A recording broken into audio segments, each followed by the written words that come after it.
नमस्कार दोस्तों, pro people news में मैं आपका स्वागत करता हूं। भारतीय अंतरिक्ष एजेंसी इसरो के चेयरमैन एस सोमनाथ ने कहा है कि विज्ञान के मूल सिद्धांत वेदों में ही थे।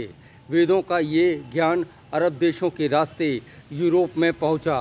उन्होंने साफ तौर पर कहा कि यूरोप ने वेदों के ज्ञान की रीपैकिंग की। यूरोप के वैज्ञानिकों ने इसे अपने नाम से प्रचारित करके वाहवाही लूटी, जबकि विज्ञान का मूल वेद ही थे।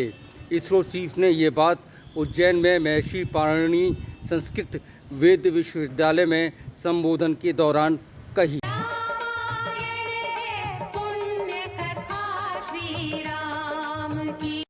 इसरो चीफ ने कहा कि बीजगणित, स्क्वायर रूट, वास्तु शास्त्र, समय की गणना, ब्रह्मांड का आकार, धातु कर्म के साथ एविएशन के बारे में जानकारी सबसे पहले वेदों में ही मिली। ये समस्त ज्ञान संस्कृत भाषा में था और ये भाषा लिखी नहीं जाती थी बल्कि बोली जाती थी।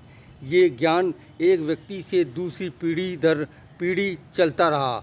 बाद में महर्षि पाणिनि ने संस्कृत का व्याकरण लिखा। बाद में देवनागरी लिपि का इस्तेमाल किया गया। उसके बाद ही वेदों का डॉक्यूमेंटेशन किया गया।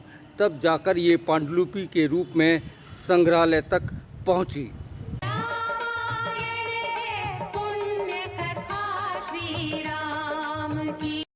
इसरो चीफ ने कहा कि वेदों में जो कहा गया या फिर जो लिखा गया, विज्ञान के मूल सिद्धांत उस पर आधारित हैं।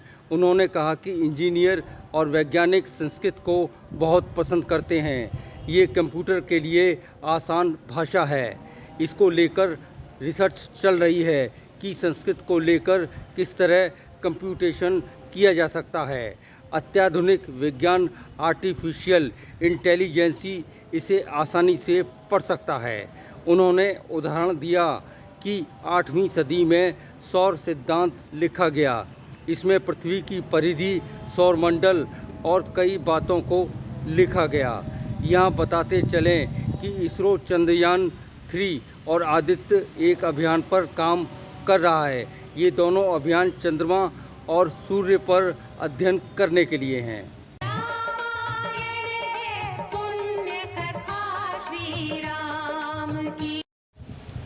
ये हमने पढ़ा है कि रावण के पास पुष्पक विमान था। इसका मतलब है कि हमारे पास एविएशन तकनीक थी। रावण के विमान का नाम पुष्पक ही क्यों रखा गया? क्योंकि ये फूल की तरह हल्का रहा होगा, यानी इसका वज़न काफ़ी कम होगा। विज्ञान के छात्र इसको जानते हैं कि विमान बनाने में हल्की वज़न वाली धातु का प्रयोग होता है ताकि विमान के वज़न को कम किया जा सके।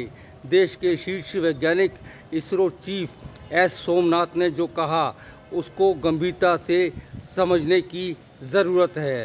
राजनीति से प्रेरित कुछ लोग इतिहास की इस सच्चाई को नकारेंगे, लेकिन इससे कोई फ़र्क नहीं पड़ता। अगली बार फिर आएंगे किसी नई जानकारी के साथ। प्रो पीपल न्यूज़ के लिए अमिताभ आकाश की रिपोर्ट। लेटेस्ट न्यूज अपडेट के लिए हमारे चैनल को सब्सक्राइब करें और साइड में दिख रहे नोटिफिकेशन बेल आइकन पर क्लिक करके हमारे वीडियो को सबसे पहले देखें।